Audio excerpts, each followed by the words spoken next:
Halo Sobat Karyo, sebelum masuk ke sesi tanya jawab dari pertanyaan-pertanyaan yang sudah diajukan di Direct Message Kanim Jogja kemarin, kami akan menjelaskan terlebih dahulu nih, apa itu antrian paspor online. Karena banyak banget yang tanya dan masih bingung. Jadi, di sini kami ingin menjelaskan terlebih dahulu ya. Jadi, antrian paspor online adalah antrian para pemohon paspor secara online, di mana antrian tersebut dilakukan melalui aplikasi apapun yang bisa kalian unduh melalui iOS maupun Android. Sampai sini masih banyak yang bingung nih, apakah antrian tersebut harus online semua atau bisa datang langsung ke kantor imigrasi? Jawabannya tidak ya Sobat Karyo, karena untuk lansia dan balita bisa langsung datang ke kantor imigrasi Yogyakarta. Selanjutnya kita lanjut yuk ke sesi tanya jawab.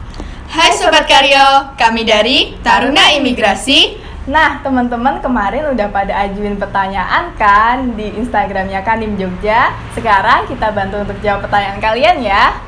Pertanyaan pertama dari Dir Yulia 96. Pertanyaannya, apabila tidak berdomisili di Jogja, apakah bisa bikin paspor di Kanim Jogja?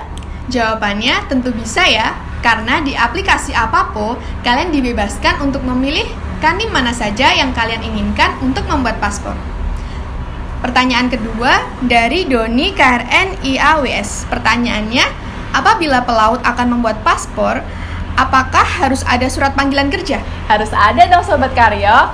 Kita harus punya surat panggilan kerja dan kontrak kerja sebagai dasarnya, gitu ya. Lanjut ke pertanyaan yang ketiga dari Justip Bayu.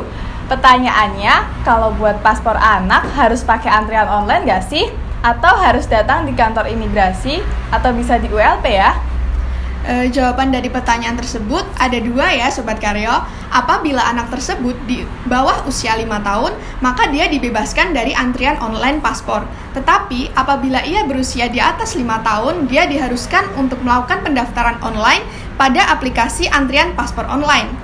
Oh gitu ya, jadi tergantung umur dari anak tersebut. Lanjut ke pertanyaan keempat ya. Pertanyaan keempat dari Rofia Tarahma. Pertanyaannya, di kantor imigrasi Jogja dapat membuat visa untuk pelajar atau student exchange atau harus di Jakarta?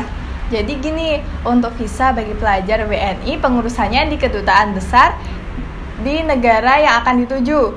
Namun, untuk visa bagi WNA yang diperuntukkan untuk pertukaran pelajar ke Indonesia ini sampai saat ini belum dibuka ya, karena masih pandemi.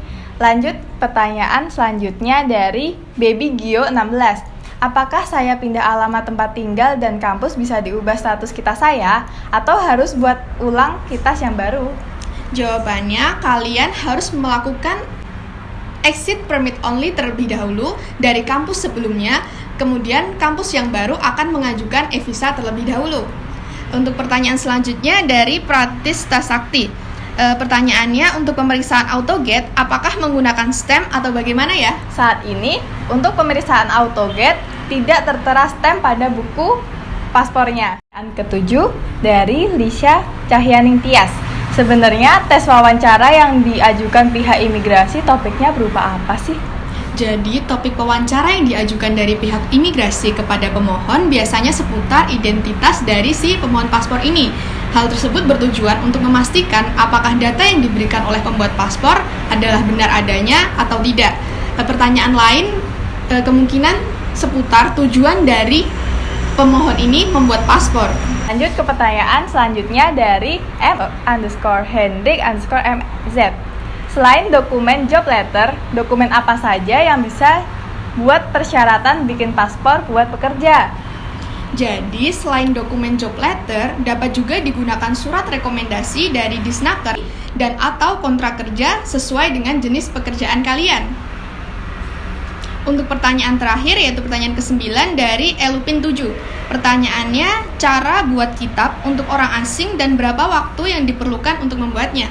Pembuatan kitab atau alih status dari ITAS ke ITAP memerlukan pengajuan permohonan ke kantor imigrasi dengan persyaratan sebagai berikut.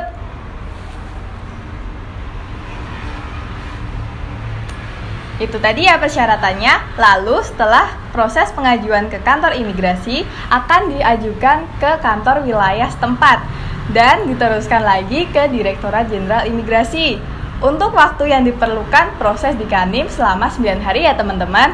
Lalu akan diteruskan di kantor wilayah dan Direktorat Jenderal Imigrasi, dan jika dibutuhkan pengawasan lapangan.